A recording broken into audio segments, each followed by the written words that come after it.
Singing Queens, Mang Doming at June Ryle balik Eat Bulaga. Eat Bulaga niyanig na naman ang noontime. Isang pasabog na Sabado na naman nga ang napanood natin sa Eat Bulaga ngayong Sabado June 6, 2026, na kung saan ay gaya ng announcement ng Eat Bulaga noong Biyernes June 5, na kung saan ay nagbalik nga dito ang mga singing queens,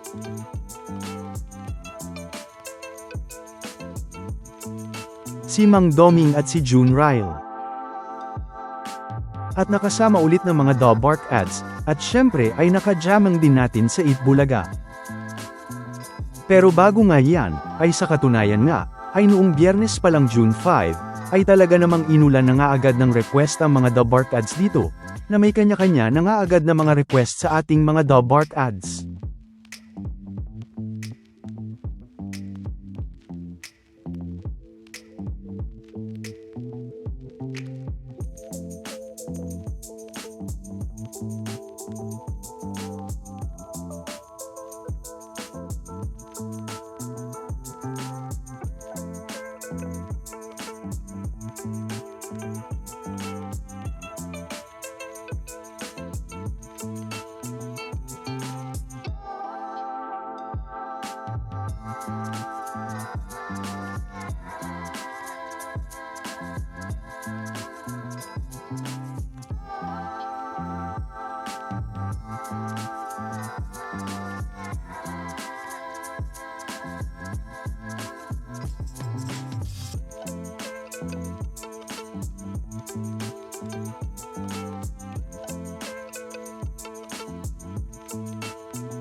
Pero, ngayong Sabado nga, ay talaga namang niyanig na naman ng Eat Bulaga at mga Dobark ads ang noontime ngayong Sabado, dahil opening pa nga lang, ay talaga namang pasabog na agad ang nangyari.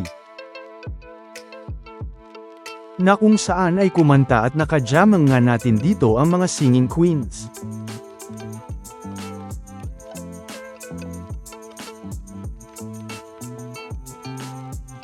Mang Doming,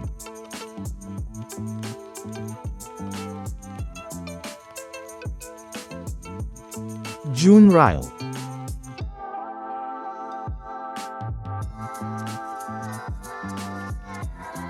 Ruel,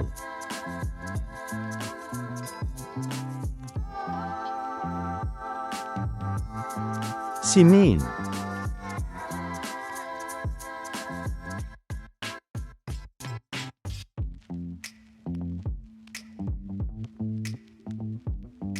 at ganun na rin nga para kay Tali.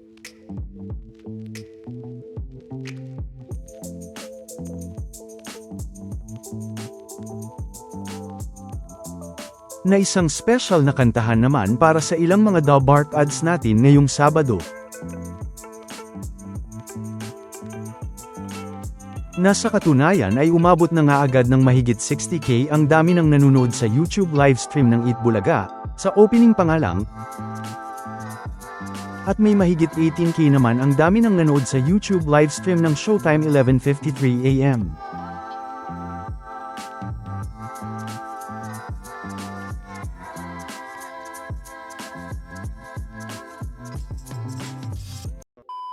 Welcome back mga ka-highlights. Bago tayo magpatuloy ay maaaring mag-subscribe at i-click ang notification bell para updated kayo sa mga susunod pang videos, at paki-like na rin ang video, share at mag-comment na rin. Maraming salamat po. Bumisita pa nga sa segment na The Age is Right bilang mga secret agents, si Mr. Dante Rivero.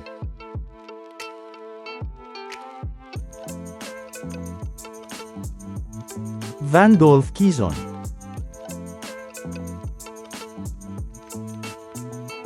na nag-promote na rin ng kanilang pelikulang Home Along the Riles The Reunion.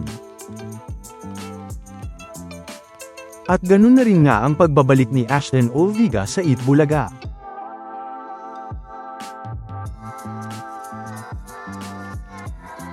Na matatandaang ilang beses na rin ngang bumisita sa Eat Bulaga magmula pa nga noong 2017. At ganun na rin nga noong 2025.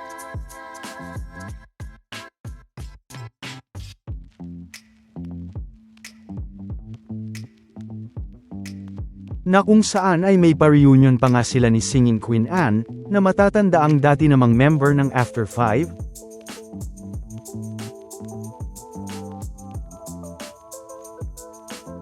At UGG naman si Ashton, na parehong hawak noon ng Viva.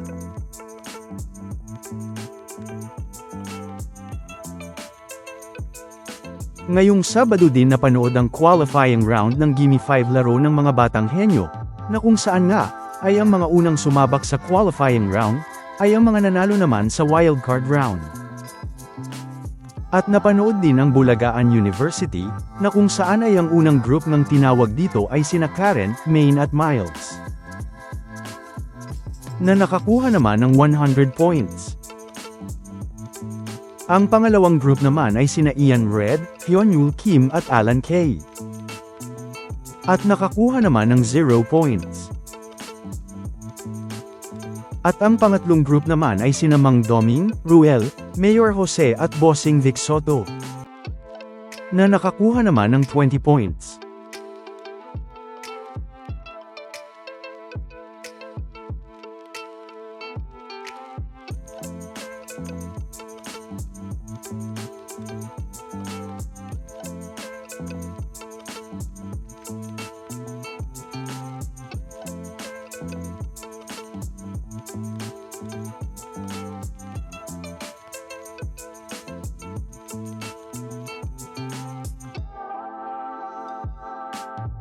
Pero, hindi nga lang yan, dahil umabot naman ng mahigit 120k ang dami ng nanonood sa YouTube livestream ng Itbulaga. At umabot naman ng mahigit 90k, ang dami ng nanood sa YouTube livestream ng Showtime sa kaparehong oras.